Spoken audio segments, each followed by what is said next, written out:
موسى وطهرهم تطهيرا.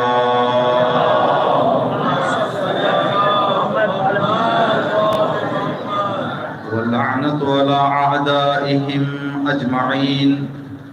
يا رب الحسين بحق الحسين اشف صدر الحسين بظهور الحجة. أما بعد، قال سبحانه وتعالى في كتابه الكريم: بسم الله الرحمن الرحيم ادعوني أستجب لكم. وقال رسول الله صلى الله عليه وآله وسلم: الدعاء سلاح المؤمن وعمود الدين ونور السماوات والأرض.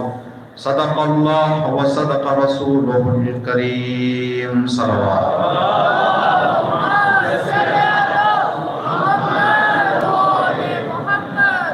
اس مجلس اعزا کی قبولیت کے لیے اس ماہ محرم میں ابتدائے ایام اعزا سے اس مجلس اعزا تک جو بھی عمل ہم نے محبت امام حسین علیہ السلام میں انجام دیا ہے، تمام اعمال کی قبولیت کے لیے ابتدائے حیات سے لے کر اس مجلس اعزا تک جو کام بھی ہم نے خدا کی عبادت اور اہل بیت کی محبت میں انجام دیا ہے، تمام عبادتوں اور اعمال کی قبولیت کے لیے اسی طرح کی نیک توفیقات در اہل بیت اور در پروردگار عالم سے متصل اور منسلک رہنے کی ہماری زندگیوں میں آخری سانس تک، ہمارے بچوں میں، ہمارے نسلوں میں قیامت تک باقی رہنے کے لیے، زمانے کی گمراہیوں سے اور انحرافات سے ہماری اور ہمارے اولاد کی حفاظت کے لیے، ہم سب کی عاقبت بخیری کے لیے، جن مرحومین کے لیے فاتحہ خوانی کی گئی ہے ان کی مغفرت، درجات کی بلندی، جوار سید الشہداء میں سب کو جگہ نصیب ہونے کے لیے، اپنے اپنے مرحومین کی مغفرت اور جوار سید الشہداء میں جگہ نصیب ہونے کے لیے صلوات پڑھ دیں محمد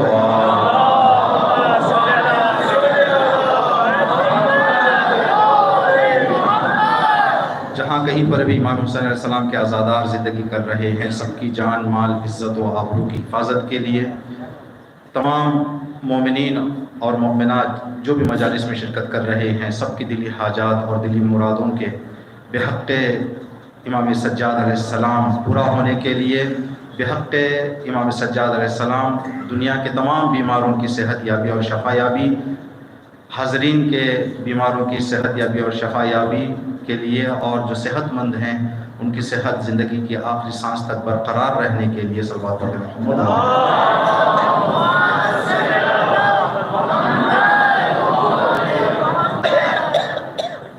ہم لوگوں کا مقصد حیات چند چیزیں ہیں، جن میں سے ایک انتظار ہے ہم سب کا. تو انشاءاللہ امام چہارم کی شہادت کے طفیل، امام کی سلامتی اور امام کے تعجیل فرج کے لیے صلوات پڑھیں محمد.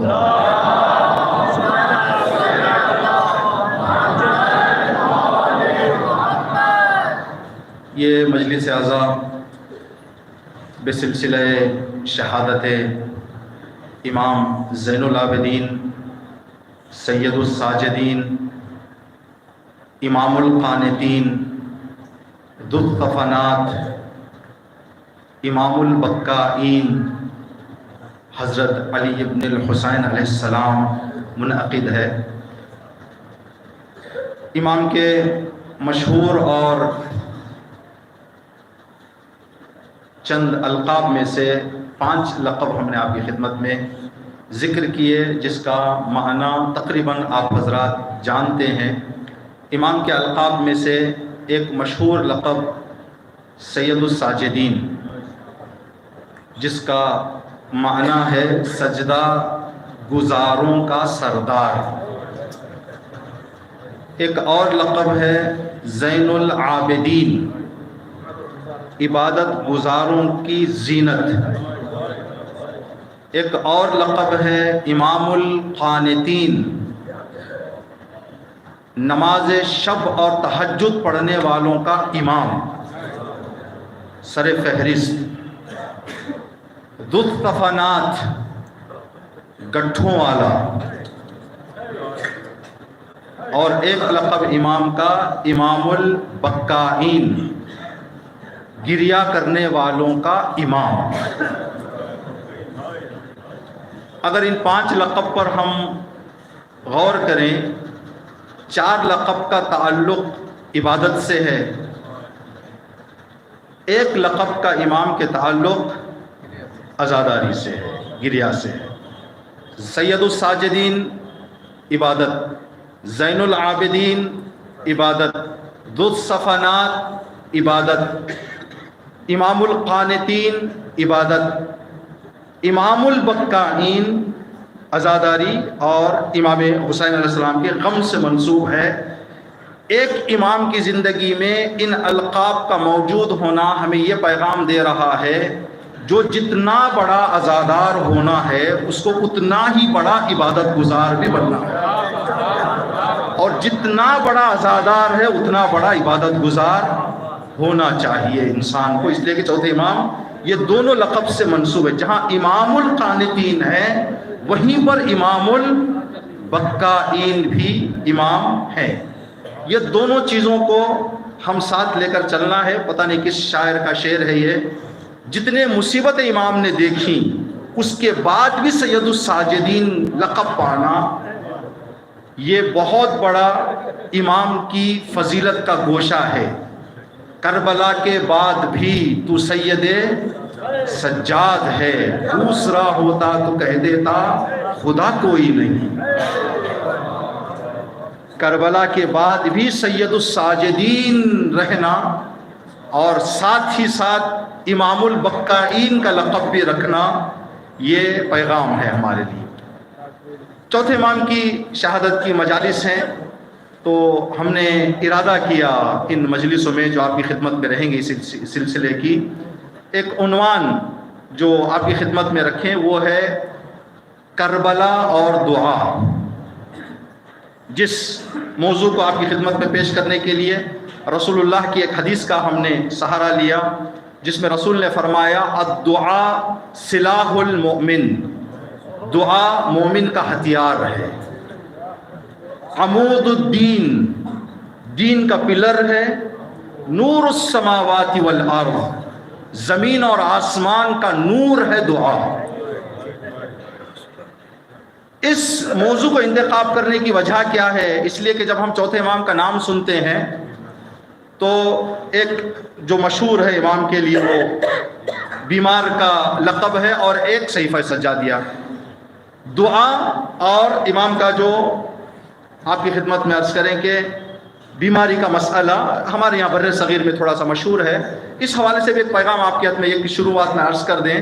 ہمارے یہاں ایک ایام چل رہے ہیں جناب فاطمہ صغریٰ سلام اللہ علیہ کی شہادت کے۔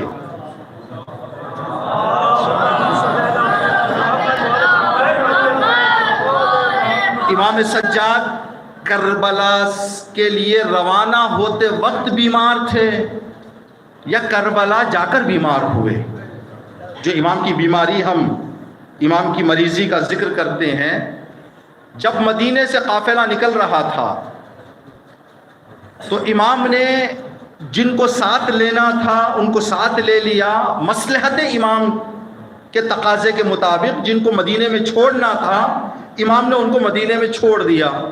تو جن کو مدینے میں امام کو چھوڑنا تھا، امام جن کو اپنی خوشی اور رضایت سے چھوڑ کر جا رہے تھے، کوئی نہ کوئی ایک ریزن ہونا تھا تاکہ دنیا کو بتائے کہ کس ریزن سے میں چھوڑے جا رہا ہوں۔ تو جناب فاطمہ صغریٰ جب مدینے سے قافلہ نکل رہا تھا تو وجہ کیا تھی کہ آپ کو امام نے ساتھ نہیں لیا؟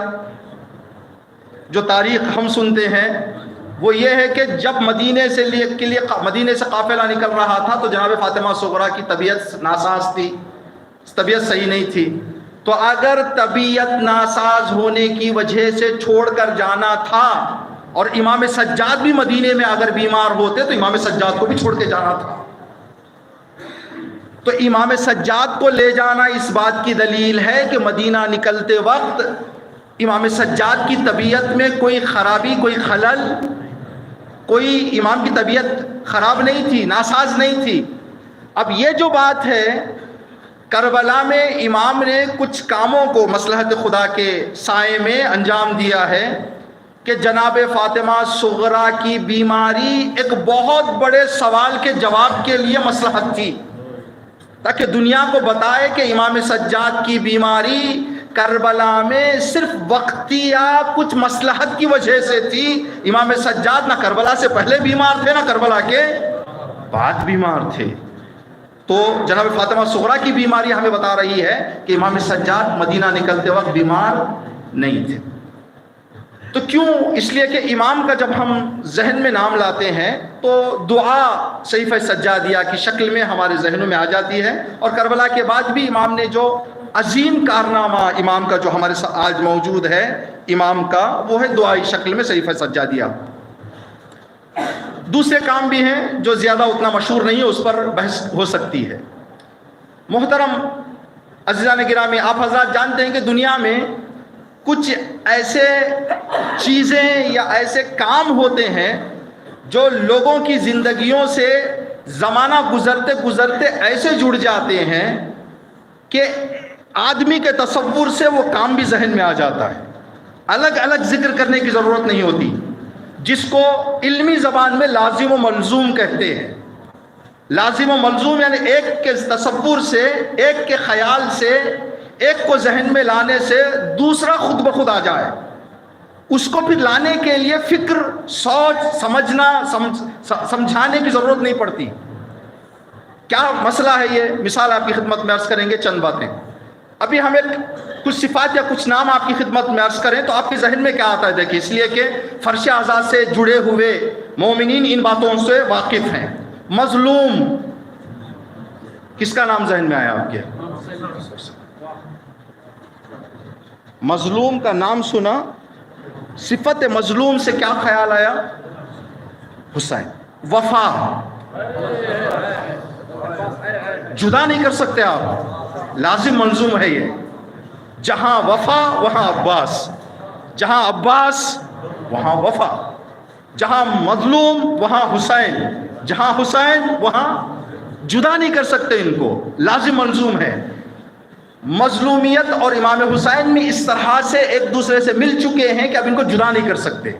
جہاں مظلوم کا تصور وہاں حسین آ جائیں گے، جہاں حسین وہاں مظلوم کا تصور آ جائے گا، جہاں وفا وہاں عباس آ جائیں گے، جہاں عباس وہاں وفا آ جائے گی۔ شجاعت،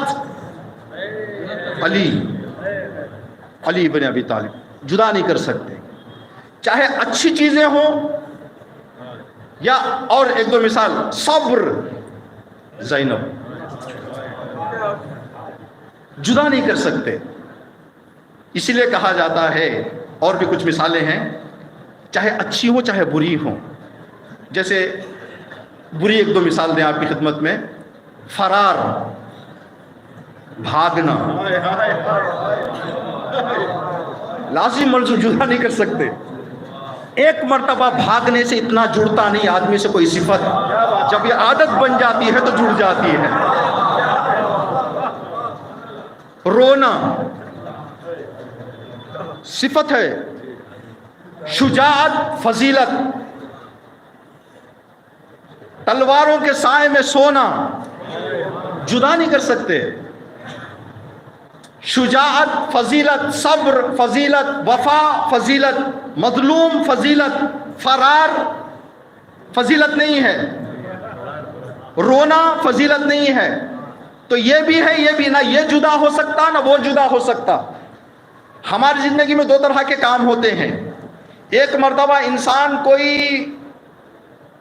افتخاری کام کرے، ایسا کام جس سے افتخار ملتا ہے، آدمی کے بدن پر ایک سٹار لگایا جائے تو آدمی چلتے چلتے بار بار چاہتا ہے کہ لوگ دیکھیں کہ ہم ایک پراؤڈ ہم کو ملا ہے، ایک فخر ہم کو ملا ہے، ایک افتخار ہم کو ملا ہے۔ اسی آدمی کو اسی جگہ پر ایک دھبا لگ جائے، دھبا جب لگے گا تو جو آدمی اب تک چاہ رہا تھا کہ سب کو نظر آئے، موڑے گا کپڑوں کو یا ہاتھ چھپائے گا تاکہ دھبا نظر نہ آئے۔ ہمارے زندگی کے کردار بھی ستارے، سٹار اور دھبے کا کام کرتے ہیں۔ یہ ہم پر ہے کہ سٹار لگائیں صبر کا، وفا کا، شجاعت کا، مظلوم کا، یا دھبا لگائیں فرار کا، رونے کا۔ نہ ستارہ جانے والا ہے زندگی سے، نہ دھبا مٹنے اختیار ہمارے ہاتھ میں. تو امام سجاد علیہ السلام اور دعا یہ لازم ملزوم ہے. جب دعا کہتے ہیں تو چوتھے امام کا ذہن میں نام آ جاتا ہے، اور جب امام سجاد کا نام سنتے ہیں تو صحیفہ سجادیہ. جب ہم صحیفہ سجادیہ ہاتھ میں اٹھاتے ہیں ایسے لگتا ہے جیسے کہ ہم امام سجاد کی آغوش میں چلے گئے ہیں. جب صحیفہ سجادیہ کو سینے سے لگائیں ایسے لگتا ہے جیسے امام سجاد ہم نے سینے سے، امام سجاد نے ہم کو سینے سے لگا لیا ہے. تصور اگر آدمی اس چیز کا کرے، یہ الگ مسئلہ ہے، وہ مہجور ہے، توفیق ہمیں نہیں ہے پڑھنے کی، اس سے رابطہ رہنے کی. تو موضوع جو ہم آپ کی خدمت میں عرض کر رہے ہیں وہ ہے کربلا اور دعا. کربلا دو چیزوں پر ہم گفتگو ہو سکتی ہے. دیکھیں کربلا کا واقعہ اور کربلا کا ٹاپک. ایک ایسا بڑا شہر آپ کے ذہن میں لائیں، ہمارے نزدیک بنگلور ہے، بنگلور کو اپنے ذہن میں لائیں. بنگلور میں تقریباً جو چیزیں لوگوں کی زندگی کے لیے ضرورت ہے مل جائیں گی، ہے نہیں؟ اور کثرت سے بھی ملیں گی. اس بڑے شہر میں باہر سے جانے والے روزانہ ہزاروں کے لوگ، لاکھوں کے ارادے، کتنے لوگ جا رہے ہیں، کیا کیا سوچ کر جا رہے ہیں. بس میں بیٹھے ہوئے دو لوگ، مقصد ایک، ارادے دو. ایک جا رہا ہے کپڑا خریدنے کے لیے، ایک جا رہا ہے کپڑا سلانے کے لیے. تو اس کا ارادہ الگ ہو گیا، وہ جائے گا کپڑے کی مارکیٹ میں، یہ جائے گا ٹیلرز کی دکان میں. جگہ ایریا بدل جائیں گے. ہزاروں کے ارادے، لاکھوں کے ارادے، لاکھوں کے لوگ، لاکھوں کے دروازے، اندر جانے کے راستے شہر میں. ہر آدمی جا کر شہر سے کوئی چیز خریدے تو کہتا میرا پیسہ کم، میرے پاس ٹائم کم، لیکن چیزیں کتنی زیادہ ہیں یہاں پر. جو بھی آدمی واپس لوٹ اس سے کہے کہ آپ نے پورا سامان دیکھ لیا؟ کہ نہیں بھائی، جو میں جہاں سے گیا تھا، جو میں سوچ کر گیا تھا وہ لے کر آیا ہوں. وہ بھی ایک ٹکڑا بے انتہا موجود ہے. بڑے شہروں کا یہ حال ہوتا ہے. کربلا بھی علم اور معرفت کا ایسا بڑا شہر ہے. 1400 سال سے لوگ، لاکھوں کروڑوں کے لوگ کربلا جا رہے ہیں. ہر آدمی اپنے اپنے اعتبار سے کوئی نہ کوئی موضوع لے رہا ہے، آ کر کہہ رہا ہے میری فکر کم، میری عمر کم، کربلا بڑی ہے. صلوات پڑھ دیں محمد و آلہ محمد.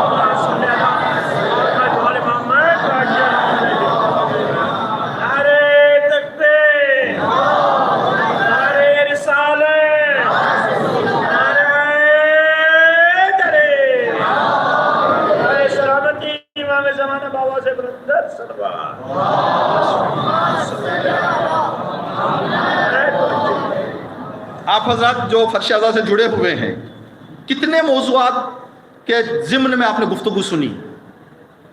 ہر آدمی الگ الگ فکر، ہر بتانے والا الگ الگ موضوع. اس سے ہم کو پتا چلتا ہے کہ کربلا قیامت تک بھی یہی اس کی خصوصیت رہے گی. لوگ جاتے رہیں گے، آئیں گے اور یہ اعتراف کریں گے کہ ہمارے پاس وقت، ہماری سمجھ، ہماری فکر، ہماری استطاعت کم، لیکن کربلا کے اندر علم اور معرفت بے انتہا ہے. بے انتہا. جیسے کچھ موضوعات جس پر آدمی شاید آپ نے سنا ہے، یا ایسے موضوعات پر گفتگو ہو سکتی ہے. کربلا اور اطاعت، کربلا اور ہدایت، کربلا اور نصیحت، کربلا اور محبت، کربلا سخاوت، کربلا اور شجاعت، کربلا اور صبر، کربلا ایثار، کربلا قرآن میں، کربلا اور حدیث، کربلا اور رسول، کربلا کربلا سے پہلے، کربلا کربلا کے وقت، کربلا کربلا کے بعد. ہزار قسم کے موضوعات، لاکھوں قسم کے موضوعات. ہر ایک کو جائے آدمی اپنی اپنی طاقت، اپنی اپنی استطاعت سے لے سکتا ہے. جن میں سے ایک آسمان کربلا، ستاروں کی طرح چمکنے والے موضوعات میں سے ایک موضوع کربلا اور دعا. اس موضوع میں 3 کلمے ہیں، کربلا اور دعا. دو کو جلدی بتائیں گے آپ کی خدمت میں. کربلا دو چیزیں ہو سکتی ہیں کربلا میں، ایک واقعہ کربلا ہے، ایک سرزمین کربلا ہے. ہم دعا کا کس سے جوڑ رہے ہیں؟ ہماری مراد کیا ہے؟ واقعہ کربلا سے جڑی ہوئی دعائیں ہیں یا سرزمین کربلا سے جڑی ہوئی دعائیں ہیں؟ پھر یہ دو الگ راستے ہو جائیں گے، پھر یہ دو الگ موضوع ہو جائیں گے.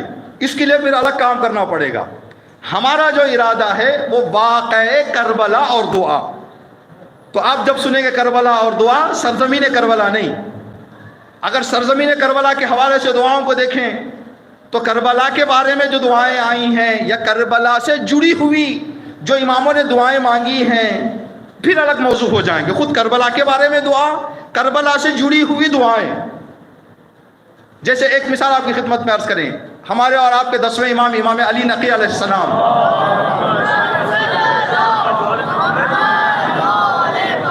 متوکل کا زمانہ، متوکل کے زمانے میں کربلا پر پابندی، کربلا پر ظلم، ہر طرح کا تشدد، نام حسین، یاد کربلا ختم کرنے کی پوری کوشش. امام کی طبیعت ناساز ہو گئی سامرہ میں. سامرہ عراق کا ایک شہر ہے، آج بھی کربلا سے دور نہیں ہے. امام نے اپنے ایک چاہنے والے کو بلایا، جانے آنے کا پیسہ، خرچ کے طور پر کچھ ہدیہ دے کر امام نے فرمایا ابھی اسی وقت تم نکلو کربلا کے لیے، گنبد حسین کے نیچے کھڑے ہو کر میری شفا کی دعا کرو. کون؟ 10ویں امام. کیا حکم دے رہے ہیں؟ جاؤ کربلا، گنبد حسین کے نیچے میری شفا کی دعا طلب کرو. چاہنے والا ایک لمحے کے لیے رک گیا، مولا میں جاؤں گا، حکم آپ کا ہے، لیکن ایک سوال ہے، جب تک مجھے جواب نہ ملے مجھے سکون نہیں ملے گا. کہا کیا سوال ہے آپ کا؟ مولا، جو مستجاب الدعویٰ ہونے کی صفت امام حسین کی ہے وہی صفت آپ کی بھی ہے. آپ اگر اللہ سے کہیں یا اللہ مجھے شفا مل جائے، شفا مل جائے گی. تو آپ مجھے کربلا جانے کے لیے کیوں حکم دے رہے ہیں؟ امام نے فرمایا جو کربلا کا اثر ہے وہ دنیا تک بتانا چاہ رہے ہیں. دیکھیں یہ کربلا کی سرزمین کے بارے میں امام دعا، امام کی دعا کس طرح سے مستجاب الدعویٰ ہوتی ہے. ابھی آپ مجلس کی شروعات میں حدیث قصہ آپ نے سنی، ہر مجلس کی ابتدا اکثر جگہوں پر ہوتی ہے، اچھا بھی ہے. حدیث قصہ میں آپ نے کیا پڑھا شروعات میں کہ عن جابر بن عبداللہ الانصاری عن فاطمہ الزہرا سلام اللہ علیہا انہا قال دخلت علی ابی رسول اللہ فی بعض الایام فقال یا فاطمہ انی اجد فی بدنی ضعفا فقلت له اعیذک باللہ یا ابتاه من الضعف فقال یا فاطمہ ایتینی بالکساء الیمانی فغطینی به فأتيته بالكساء اليماني فغطيته به فأنظر إلي وإذا وجهه يتلألأ كأنه البدر في ليلة تمامه وكماله.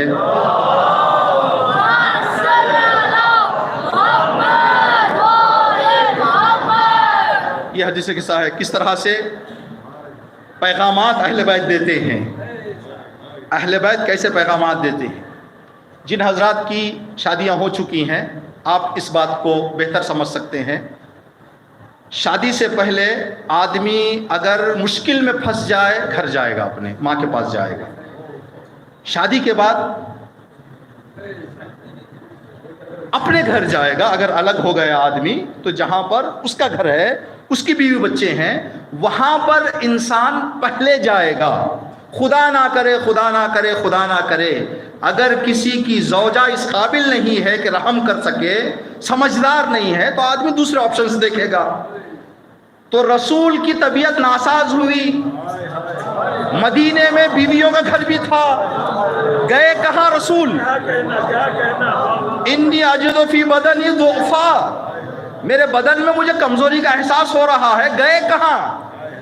فاطمہ کے گھر. یا رسول اللہ، لوگ شادی کے بعد بیویوں کے گھر جاتے ہیں.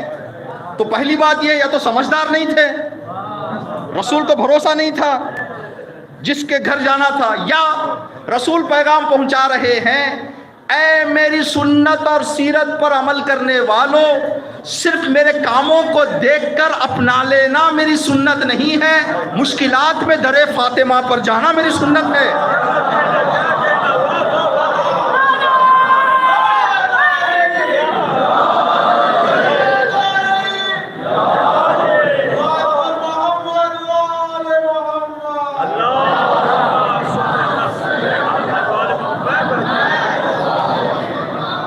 رسول ہمیں تعلیم دے رہے ہیں صرف پیجامہ چڑھا لینا میری سنت نہیں ہے،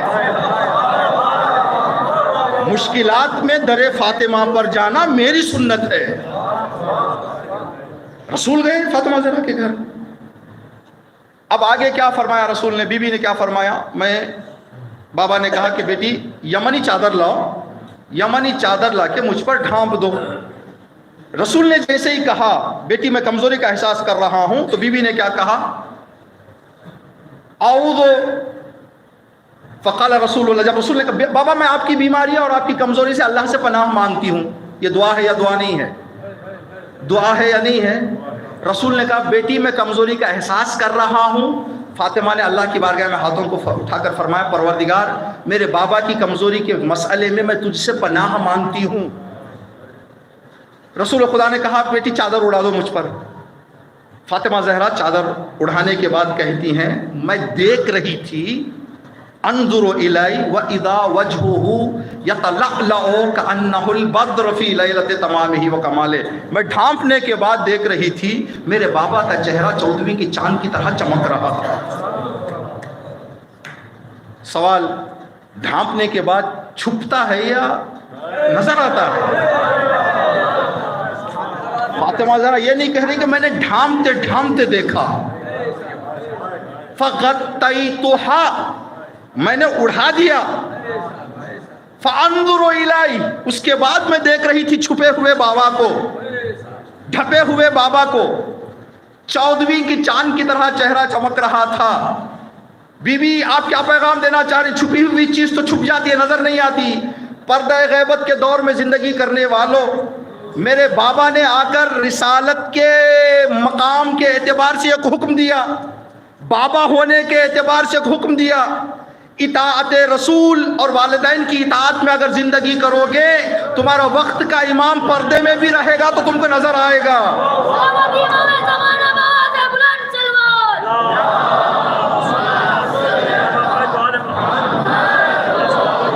اگر ہماری زندگیوں میں امام کا چہرہ، نورانی چہرہ دیکھنے سے ہم محروم ہیں تو اطاعت اہل بیت میں یا تو پیچھے ہیں یا ماں باپ کی اطاعت میں پیچھے ہیں۔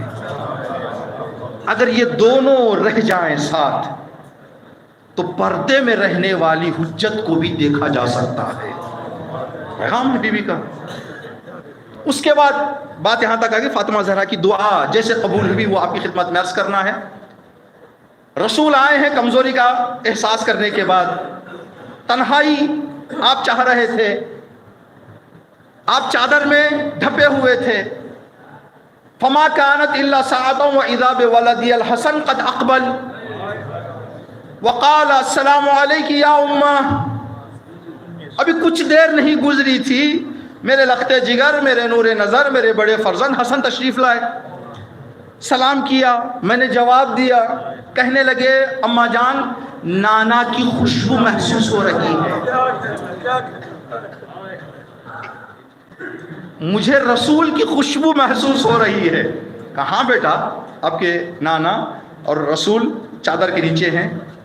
امام حسن سیدھے گئے چادر کے سامنے، السلام علیکہ یا جدہ، نانا جان سلام ہو آپ پر، السلام علیکہ یا رسول اللہ، اے اللہ کے رسول سلام ہو، اتأذن لی ان ادخل معک تحت الکساء، نانا جان چادر کے نیچے آنے کی اجازت فرماتے ہیں؟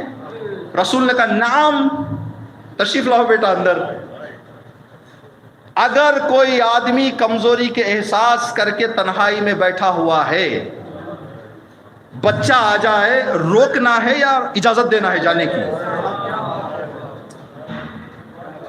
روکنا ہے یا اجازت دینا ہے؟ بی بی نے روکا نہیں،